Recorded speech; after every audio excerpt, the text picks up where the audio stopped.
Som.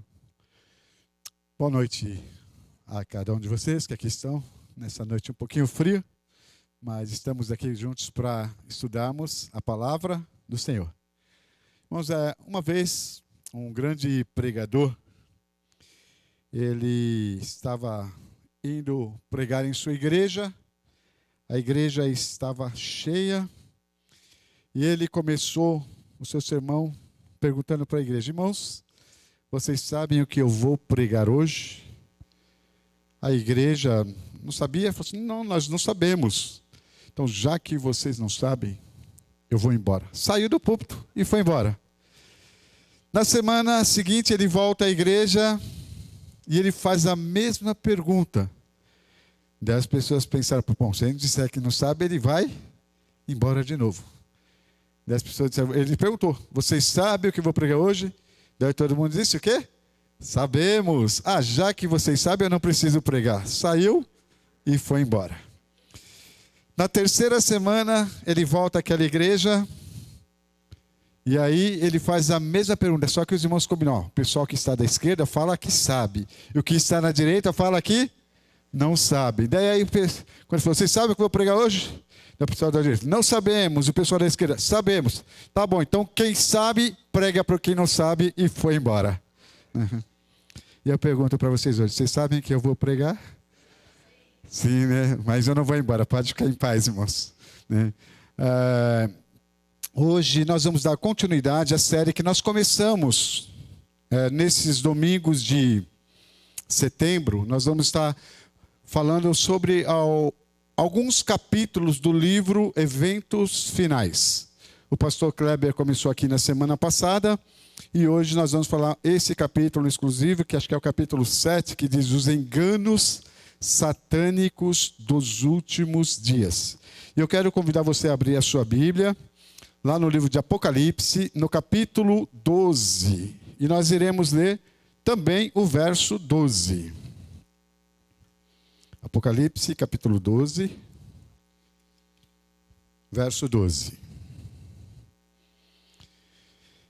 Aqui na minha tradução o texto diz assim: por isso festejai, ó céus, e vós os que nele habitais, e ai da terra e do mar, pois o diabo desceu até vós, cheio de grande cólera, sabendo que pouco tempo lhe resta. Irmãos, nós estamos nos aproximando do fim, né? E Satanás, ele está trabalhando como nunca trabalhou antes, né? Ele está procurando atuar como dirigente do mundo cristão, com uma intensidade que é incrível, e ele está agindo com os seus enganos prodígios. E quando nós analisamos realmente, irmãos, as igrejas que nós temos por aí, nós temos percebido que Satanás, ele tem conseguido alcançar um tremendo sucesso. Por quê? É só nós olharmos aqui para a nossa igreja hoje. Contamos aqui alguns gatos pingados. E você vai ver por aí igrejas pregando a mentira, lotadas, às vezes com pessoas na porta que nem conseguem entrar direito. Essas igrejas, muitas delas, são dirigidas pelo próprio inimigo para enganar as pessoas, né? E 1 Pedro, capítulo 5, verso 8, nós vemos ali uma advertência, né, do apóstolo Pedro. Ele começa dizendo o texto o quê? Sede sóbrios e o quê? Vigilantes, porque o diabo, o vosso adversário, anda em derredor, fazendo o quê? Bramando como um leão, buscando a quem possa tragar. Satanás, ele está querendo, né, envolver o mundo inteiro em sua confederação, ocultando a sua perversidade sobre os disfarces do cristianismo. Ele assume os atributos de um cristão e às vezes alega ser o próprio Cristo. E nós podemos ver isso acontecendo em todos os textos que estiver aparecendo aí, irmãos. Aqui está no livro. Tá ok? Opa, passou mais. Aqui diz: o inimigo das almas, ele deseja estorvar esta obra. E antes que chegue o tempo para tal movimento, ele vai se esforçar para impedir a obra de Deus, introduzindo uma contrafação. Nas igrejas que puder colocar sob o seu poder sedutor, ele fará parecer que a bênção especial de Deus foi derramada. Manifestar-se-á o que será considerado como um grande interesse religioso. As pessoas parecerão que estarão adorando a Deus, quando na realidade estarão fazendo disfarçadamente, alguns sem saber, atuando em favor de Satanás. Outros conscientemente, como nós sabemos, temos algumas religiões aí que simplesmente estão aí para atrapalhar a vida de quem quer servir a Deus. Olha o que diz aqui: há um excitamento emotivo, uma mistura daquilo que é verdadeiro com o falso, muito apropriado para transviar. Contudo, ninguém necessita ser o quê? Enganado. À luz da palavra de Deus, não é difícil determinar a natureza desses movimentos. Mas, infelizmente, as pessoas estão perecendo porque lhes falta o quê? Conhecimento. Não têm buscado. A verdade de Deus, irmãos, ela está contida na palavra do Senhor. Quando uma pessoa ela estuda a Bíblia, ela vai saber discernir o que é certo e o que é errado. Muitos estão sendo enganados porque não têm o conhecimento da verdade, da palavra do Senhor, não têm buscado fazer a vontade de Deus e acabam caindo nas ciladas do inimigo e estão achando no seu coração que estão fazendo aquilo que é correto, né? Olha o que diz aqui falando da questão da música. As coisas que descrevestes como tendo um lugar em Indiana, o Senhor revelou-me que haviam de ter lugar imediatamente antes do fim do tempo da graça. Demonstrar-se-á tudo quanto é estranho. Haverá gritos com tambores, música e dança. O sentido dos seres racionais ficarão tão confundidos que não se pode confiar neles quanto às decisões retas. Né? Pode passar o próximo, por favor, para mim, David. Ah, perdão, está aqui na minha mão, esqueci. Há uma balbúrdia de barulho, choca os sentidos e perverte aquilo que, se devidamente dirigido, seria uma bênção. As forças satânicas das instrumentalidades satânicas misturam-se com o alarido e o barulho para se ter um carnaval, e isto é chamado de operação do quem? Do Espírito Santo. Né? Irmãos, o problema, muitas vezes nós confundimos da questão da música, não está em si no instrumento. Né? O problema está como se utiliza um instrumento ou que tipo de ritmo e harmonia você coloca na música que você está cantando. Por exemplo, pode soltar aquele videozinho, presta atenção nesta música, você vai conhecer a melodia, mas olha o que fizeram com uma melodia profana, e acham que estão louvando e adorando a Deus. Presta atenção, vamos ouvir.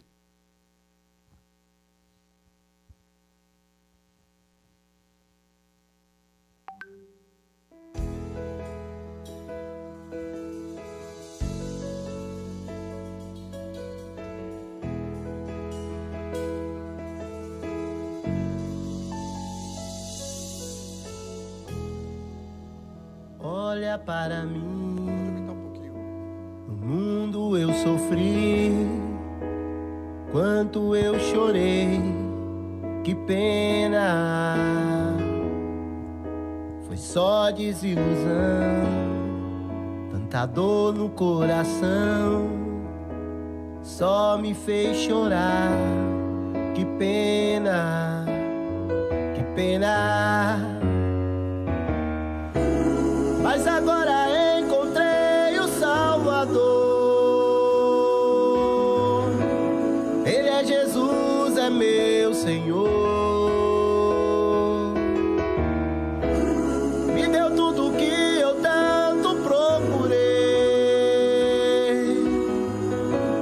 nele a vida, a paz eu encontrei. Não vou jogar fora o que o Senhor... Pode tirar, volta com o...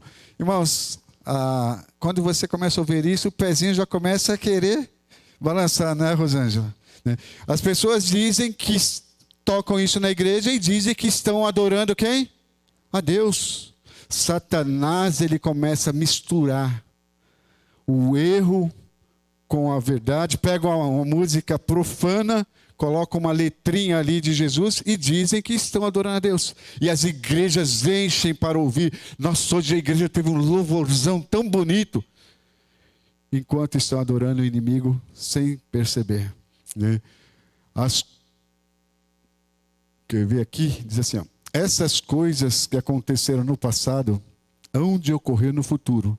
E Satanás fará da música um laço pela maneira como ela é dirigida. Precisamos tomar cuidado com as músicas que nós colocamos na igreja. Um grupo que é da nossa igreja recentemente gravou uma música. O título da música é Clareou. Alguém já ouviu essa música? Né? O grupo Vocal Livre. É um samba que eles tocam com uma letra mais ou menos aí religiosa, né? E aí esse grupo inclusive foi proibido de cantar na nossa associação e algumas outras aí também, né? Por conta das coisas. E recentemente eles foram cantar lá no programa do Luciano Huck e ganharam um concurso que teve lá de corais, né?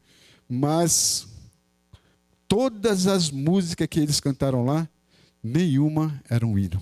Eram músicas populares que eles faziam como se fossem músicas religiosas, irmãos. Satanás tem usado essas coisas. Nós não devemos dar lugar a essas estranhas tensões mentais que afastam, na verdade, a mente das profundas atuações do Espírito Santo.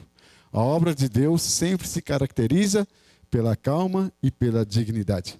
Esse rapaz estava cantando agora há pouco aí, ele formou uma banda chamada Raça Negra Gospel. E eles cantam várias músicas do grupo Raça Negra com letras, né, que querem dizer que são letras espirituais para que possam louvar quando na realidade não estão louvando coisa nenhuma, né?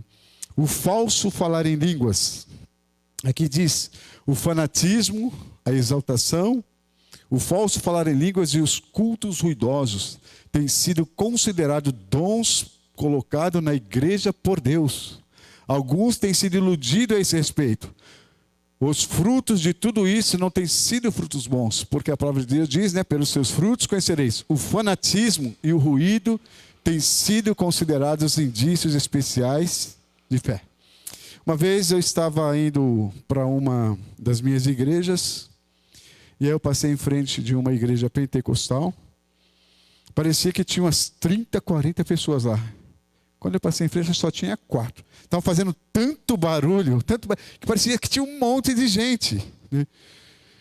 E Deus, irmãos, Ele não fala através dessas coisas. Existem tantas pessoas bondosas, sinceras nessas igrejas, que elas ficam tão frustradas com Deus e com elas mesmas, porque elas dizem, olha, o irmão fulano de tal, que nem é tão crente assim, ele foi batizado com o Espírito Santo, porque ele fala em línguas, e eu que estou na igreja há 50 anos, não falo, não fui batizado ainda com o Espírito Santo. Eles acham que ser batizado com o Espírito Santo é falar uma língua que ninguém entende, que ninguém sabe, que ninguém conhece. E quando você vai lá no livro de 1 Coríntios, capítulo 12, o capítulo todo fala ali, Paulo ele explica o que é o verdadeiro língua e fala que aquela bagunça de línguas estranhas não é ato de Deus. Então nós vemos que esse tipo falso falar, o verdadeiro dom de línguas, irmãos, nós encontramos no livro de Atos, capítulo 12, capítulo 2. O que aconteceu ali no dia de Pentecostes? Pedro e os demais discípulos, eles eram hebreus.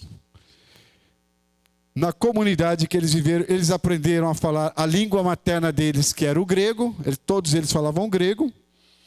E em um dia especial, eles estavam orando, pedindo a Deus a unção do Espírito Santo.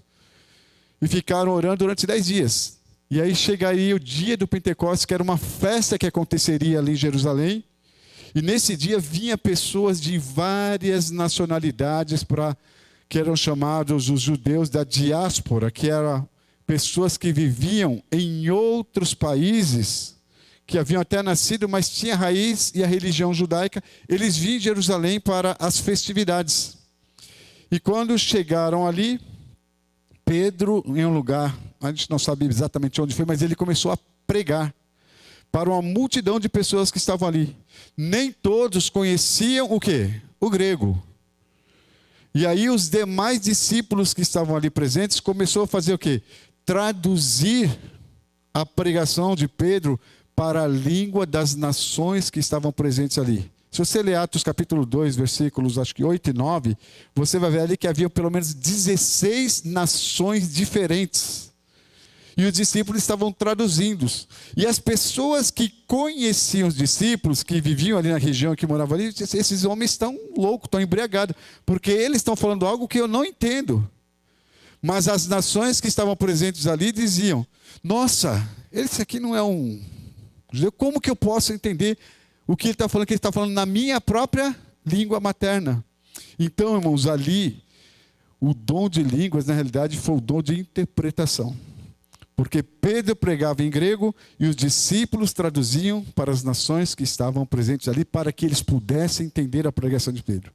Tanto é que, como resultado daquilo que Pedro pregou, quantas pessoas se converteram?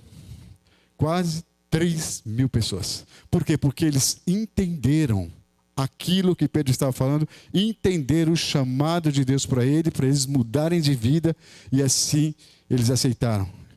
E aqui o livro fala que no final dos tempos as pessoas estariam usando um falso dom de línguas para enganar as pessoas. Isso é inspirado pelo próprio Satanás. Algumas pessoas não se satisfazem com uma reunião, a menos que experimente momentos de poder e de gozo. Esforçam-se por isso e chegam a dar uma confusão de sentimentos. A influência dessas reuniões, porém, não é benéfica.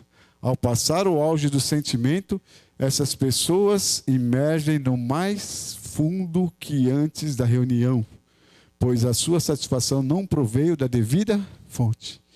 Ou seja, como as pessoas vão vazias para um culto, fazem uma balbúrdia lá, e quando saem de lá, saem mais o quê? Vazias. Né? As mais proveitosas reuniões para o bem espiritual são as que se caracterizam pela solenidade, o profundo exame de coração, cada um procurando conhecer a si mesmo e com sinceridade e profunda humildade buscando aprender de Cristo. Irmãos, esses dois textos me fazem lembrar da história de Elias. Quando Elias estava ali na caverna, veio um vento tempestuoso, depois uma outra coisa forte, mas Elias reconheceu que era Deus quando veio uma brisa suave e calma. Deus, ele não se apresenta em meio à bagunça. Deus se apresenta em meio à calmaria e à harmonia, onde as pessoas no silêncio podem ouvir a voz de Deus falando a elas. Né? Uma outra coisa que aconteceria nos últimos dias, segundo o livro, é que haveria a questão de falar com os mortos, né?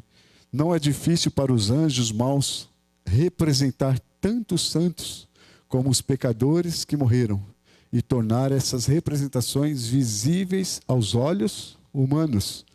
Essas manifestações serão mais frequentes e aparecerão desenvolvimentos de caráter mais sensacional à medida que nos aproximamos do tempo do fim. E olha aqui esse texto que interessante. E é mais fascinante e bem-sucedido engano de Satanás com a intenção de atrair simpatias daqueles que depositaram seus entes queridos na sepultura. Anjos maus vêm na forma desses entes queridos, relatam incidentes relacionados com a sua vida e efetuam atos que eles realizam enquanto viviam. Desse modo, levam as pessoas a crer que seus amigos falecidos são anjos que pairam sobre essas pessoas e se comunicam com elas. Interessante que você pode dizer, não, mas eu estou na igreja adventista, e a igreja adventista ela não crê na imortalidade da alma. Então, isso não vai ser problema para mim. Mas, irmãos, olha só. Se nós não tivermos uma fé inabalável, Se nós não tivermos com a nossa vida cristã espiritualmente saudável, nós corremos o risco de acreditarmos nessas coisas. Vocês se lembram quando os discípulos, Jesus pediu para os discípulos atravessar o mar da Galileia, ele ficou um pouquinho ali para orar, e os discípulos eles estavam atravessando o mar e de repente veio uma tempestade na madrugada e eles viram um vulto se aproximando do barco deles. Lembra dessa história? O que eles disseram? Irmãos, na crença judaica, eles não acreditam em vida após a morte. Eles não acreditavam que existia fantasma. Mas por que eles passaram a acreditar? Ficaram com medo. Eles ficaram perderam a confiança em quem? Em Deus. Né? E muitas vezes, se nós não tivermos com a nossa fé viva em Deus, nós começamos até a acreditar naquilo que a gente normalmente não acreditaria. E aqui nós vamos ver que Ellen White fala sobre isso. Né?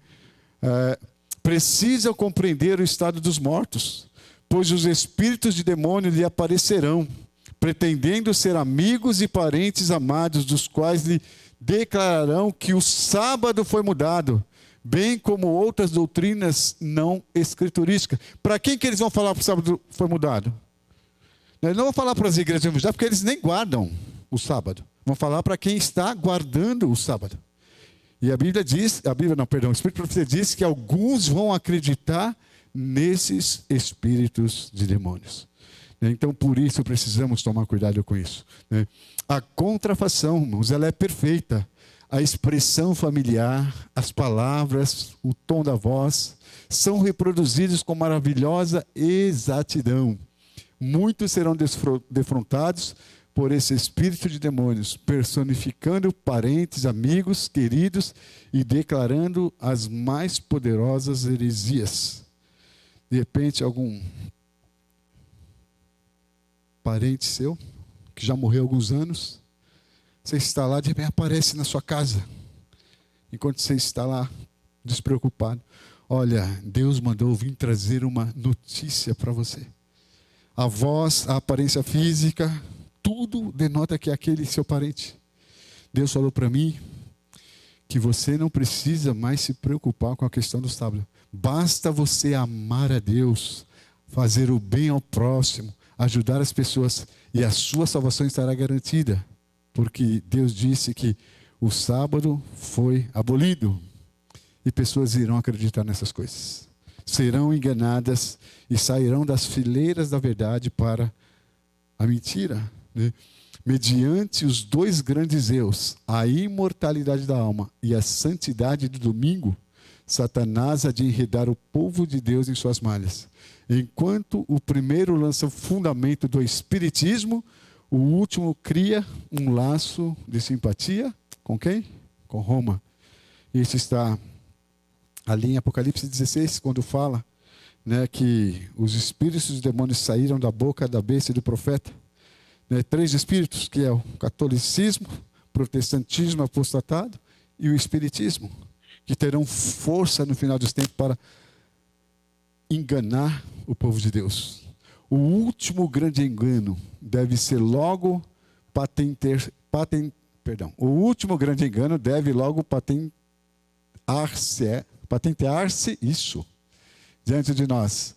O anticristo, ele vai operar as suas obras maravilhosas à nossa vista.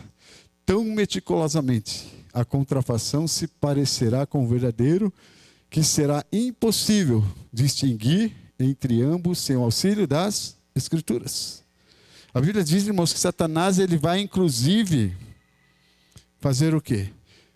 Vai manifestar e tentar mostrar para as pessoas que ele é Cristo, que vai estar voltando nas nuvens do céu. Né? Porém, Satanás ele não tem uma coisa que Deus tem, que é a onipresença. Ele não pode estar em todos os lugares ao mesmo tempo. Ele pode estar aqui, mas não pode estar ali. E isso será uma das coisas que fará com que nós não caiamos nos seus enganos. Porque às vezes, eis que se disserem que ele está ali, não vá.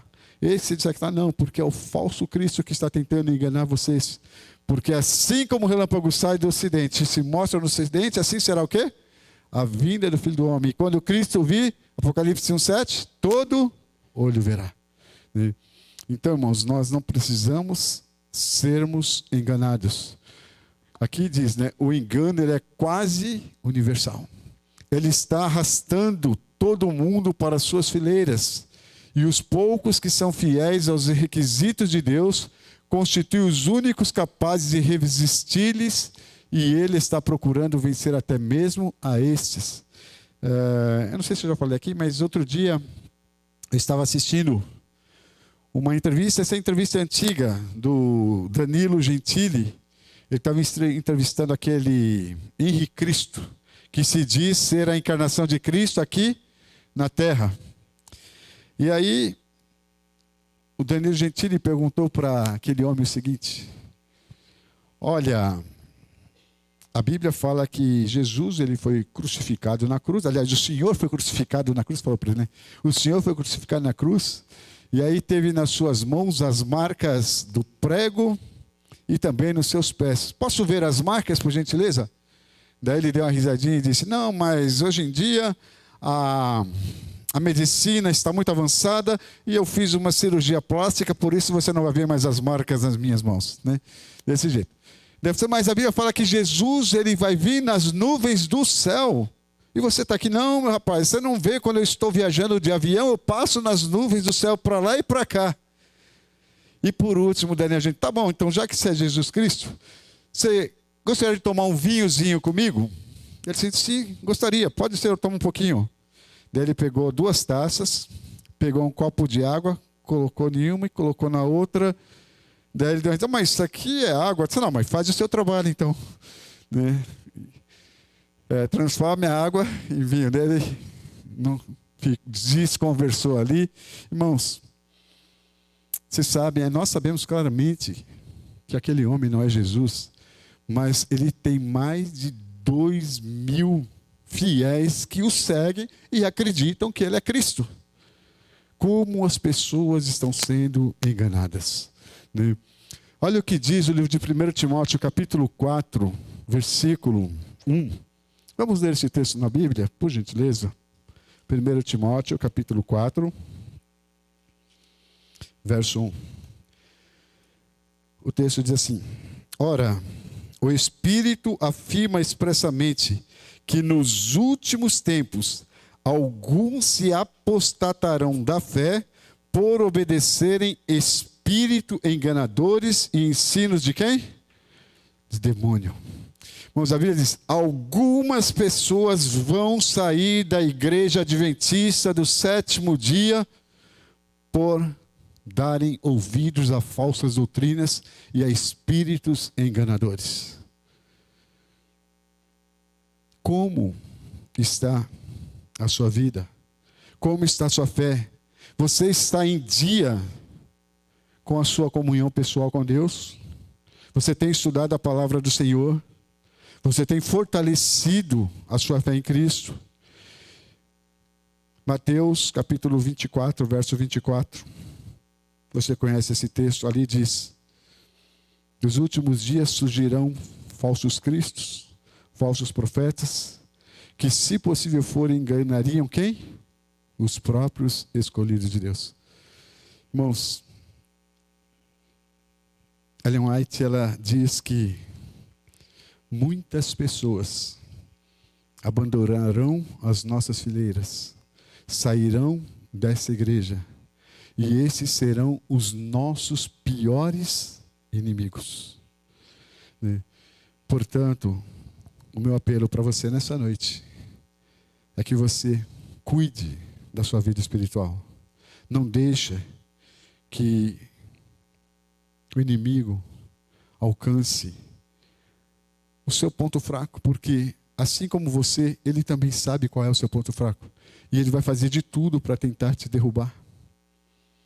Mas nós queremos, nessa noite, que Deus lhe ajude para que a cada dia você estude mais, conheça a palavra de Deus, porque conhecendo a verdade, ela vai te deixar livre de todos os enganos das armadilhas e também das afrontas que Satanás tentará trazer para a sua vida. Que o Espírito Santo de Deus te conduza, te ajuda, e que nesses últimos tempos nós tenhamos a consciência de que o cristianismo não é somente ouvirmos sermões. O cristianismo, ele envolve o discipulado, ele envolve o sacrifício, e ele envolve nós trabalharmos cada vez com mais afinco, porque Jesus, ele está voltando. E temos que estar desperto. A Bíblia diz, tem um verso lá que desperta tu que dormes. Não vamos ser sonolentos, irmãos. Não vamos deixar a profecia de Apocalipse, capítulo 3, da igreja de Laodiceia se cumprir em nossa vida. Nós estamos no período de Laodiceia, mas nós não somos Laodiceia. Nós somos um povo fervoroso, somos um povo ativo, um povo que está proclamando as verdades. As pessoas aqui do bairro, Vila Bela, Vila Alpina, elas precisam entender que esse lugar aqui, irmãos, não é somente um lugar de culto, onde as pessoas vêm, assistem o culto e vão para casa. Não. Mas elas precisam entender que esse lugar aqui é um lugar onde existe um Deus que perdoa, um Deus que cura e também um Deus que salva. E nós somos os portadores dessa verdade para as pessoas. Que Deus nos use, que Ele nos ajude e que Ele faça de nós verdadeiros soldados na sua causa, que estão aí com a sua arma em punho, levando a mensagem do Evangelho a todas as pessoas. A Júlia vai cantar e logo em seguida nós estaremos orando, pedindo a unção de Deus, o poder do Espírito Santo, para sermos seus filhos fiéis segundo o seu coração.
mostrando ao mundo que o fim já começou. A dor, a fome, a angústia e o sofrer revela a imagem do pecado, mas o amor de meu Deus é esperança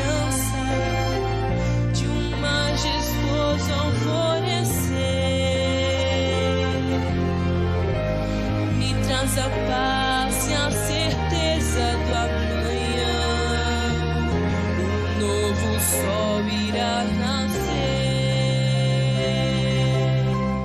Eu sei que em breve verei meu Salvador vindo nas nuvens me encontrar. E a esperança que um dia eu sonhei vai estar sorrindo para mim. Eu creio em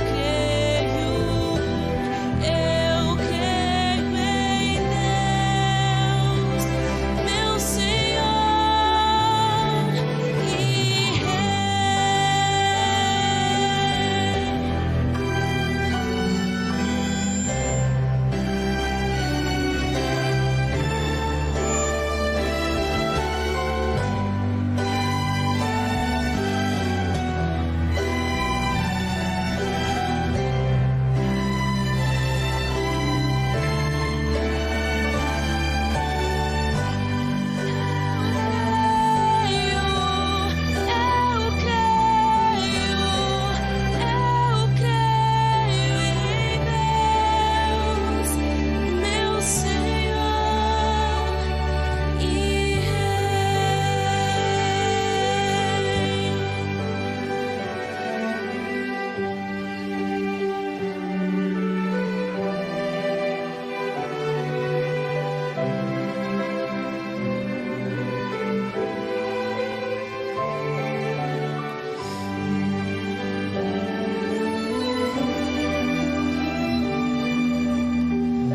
e vou encontrar meu Senhor e Rei.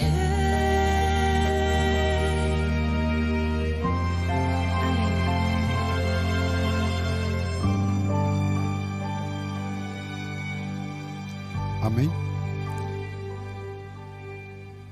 Quem escreveu a letra desse hino foi o pastor Jonatas, um amigo nosso. Crescemos juntos. O pai dele foi meu pastor. Ele e o irmão dele dormia na minha casa. Eu nem tinha a irmãzinha dele ainda. Eu até me lembro de uma história quando a gente estava em casa.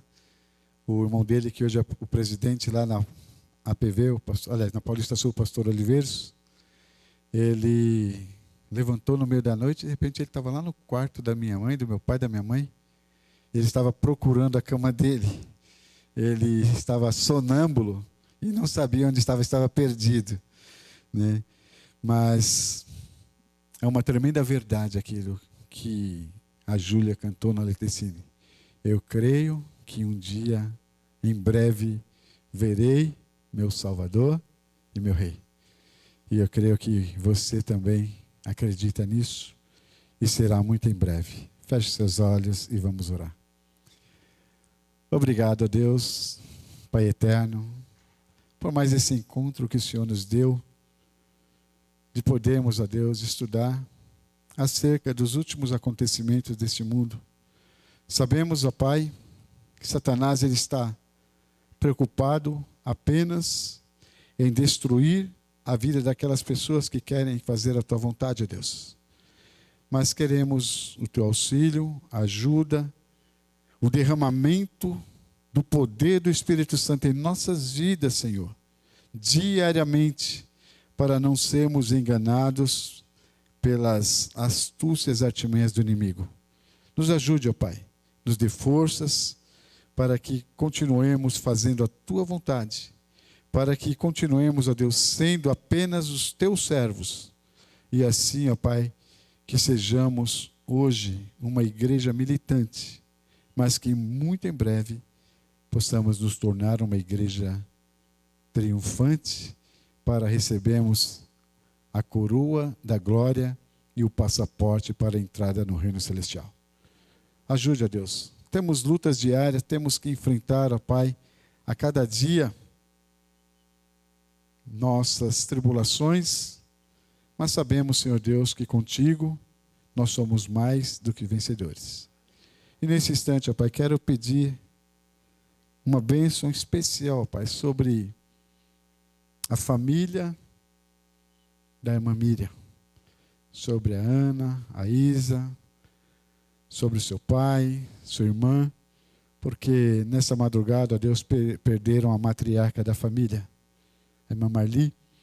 Que o Senhor possa abençoar essa família para que eles tenham a esperança da ressurreição em Cristo Jesus e que muito em breve eles encontrem novamente essa mulher que durante a sua vida dedicou a levar a tua palavra, a tua mensagem ali na região do Jardim Planalto, e que o Senhor esteja com todos os familiares nesse momento tão conturbado, momento de tristeza, com seus corações ali arrebentados, ó Pai. Mas que o Senhor coloque o conforto e a paz na vida dessa família, Deus. Leva-nos agora para os nossos lares, perdoa os nossos pecados, é o que nós pedimos em nome de Jesus. Amém.